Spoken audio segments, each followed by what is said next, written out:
প্রিয় রংপুরবাসী, আপনাদের জন্য রয়েছে সুখবর। কনফার্ম আইএস বোর্ডের শোরুম আগামী ডিসেম্বর উদ্বোধনে যাচ্ছে রংপুর বিভাগে। আমাদের রংপুরে ডিলারশিপ নিয়েছেন সুমন সুজন প্রাইভেট সেন্টারের সম্মানিত চেয়ারম্যান। বিসমিল্লাহির রহমানির রহিম। সবাইকে আসসালামু আলাইকুম ওয়া রাহমাতুল্লাহ।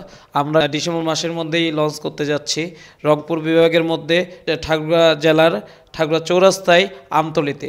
আপনারা সবাই আমন্ত্রিত। আমরা সেখানে সব ধরনের বোর্ড, কনফার্ম আইএস বোর্ডের সব ধরনের বোর্ড আপনারা সেখানে পাবেন। 86 ইঞ্চি, 75 ইঞ্চি, 65 ইঞ্চি, আরও যে আধুনিক যে বোর্ডগুলো আসতেছে সেই বোর্ডগুলোর সাথে সাথে আরও যে ডিজিটালাইজ হবে সে অত্যাধুনিক সুবিধা সেখানে পাবেন। এবং সার্ভিস, যে কোনো ধরনের বোর্ডের সার্ভিস আপনারা ইনশাল্লাহ আমরা দিয়ে থাকবো আমাদের শোরুমের পক্ষ থেকে। আপনারা সবাই আমন্ত্রিত। সকলকে আবারও আসসালামু আলাইকুম ওয়া রাহমাতুল্লাহ।